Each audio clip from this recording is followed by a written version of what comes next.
ભગવાન હે ભગવાન કઈ તો શરમ રાખવી સાવ આમ ના હોય આવી બાઈ ભટકાવા કરતા તો આમાં બે ઝુંબા મારી લીધો હોત ને તો સારું હતું આખી જિંદગી તો ગુસ્સા ન ખાવા પડે જ્યારથી આ લખણનો પૂરો મારી વાંહે બાંધ્યો છે તેનું હું સારાય ગામ નથી ખાધું મારી કણી સાવ ગાંધી છે સાવ ચોક્કર બુદ્ધિ જેવી છે જેમ છોકરાને અને બકરાને જે આપવો એ ખાય તેમજ મારી કણીને બીડી જોતો બીડી પીવે દારૂ જોતો દારૂ પીવે એ બધું જ કરે પણ મને વાંધો એટલો જ કે હું કહું એમ ન કરે આમ તો મારી દીકરી ગીગલીનું સપણી કઈ રીતના કરું ભલે ગાંધી તો ગાંધી પણ રોટલા કરીને તો બેસે બાપા એ બાપા જલ્દી બાબા મમ્મી આવે છે અરે બા કે બા મમ્મી નો કહેવાય 9 દિવસ ત્યાં નાઈ છે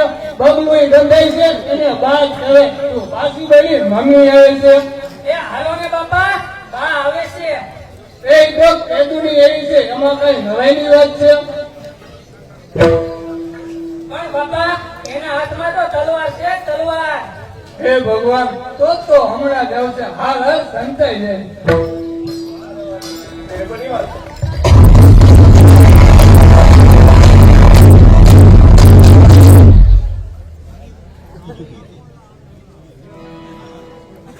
पब्लिक को मालूम है कौन कौन आने वाला है तेरे को नहीं मालूम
હું કોણ ઝાંસીની રાણી લક્ષ્મીબાઈ મારી નાખું કાપી નાખું વીખી નાખું જૂઠી નાખું તલવારના ઝાટકે દઉં બધી બાજુ હાય હોય હોય કરી નાખ્યું છે કણી એ કણી કહું છું તલવાર વાગી જશે મૂકી દે ઝાંસીની રાણી તલવાર મૂકી દે કોણ બોલ્યું સામે આવ પીઠ પાછળ શું પડકારા કરે જો તારી માએ કિલો સૂટ ખાધી હોય તો સામે આવ આજ તો મારી મારીને ધોય મૂળા જેવો કરી નાખું એ બા તલવાર મૂકી દો વાગી જશે વાગી કોણ બોલ્યું સામે આવ સામે એ ઝાંસીની રાણીની દીકરી બોલી એ મૂછવાળા મૂછવાળ તું કોણ છે મને નહીં ઓળખતી એ હું તારો ધણી છું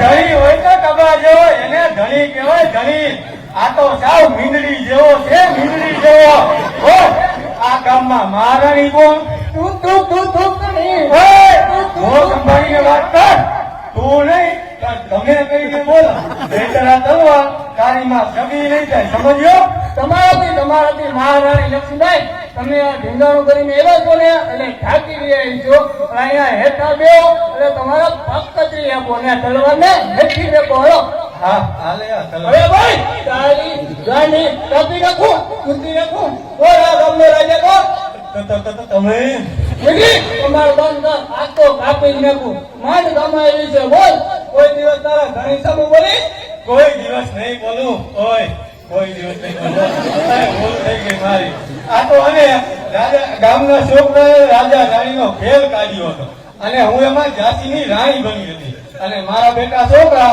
મને લડવા માટે મોકલી અને ઘરે જઈને હુઈ ગયા બોલો અને હું ધૂનમાં કરવા માંડી મારું બેટું તને પેલો આપણો નીકળ્યું જ નહીં પણ કઈ વાંધો નહીં જો આવું છે ને પેટ લઈને ઘરમાં હાલતું જોઈ છે હવેથી તું હે ને નાના છોકરા ભેગી તો રમવા જાતી નહીં સમજી અને આજથી ગાય થઈ જાય ગાય દીકરીને જો મારો એક ભાઈ બંધ આવવાનો છે સમજી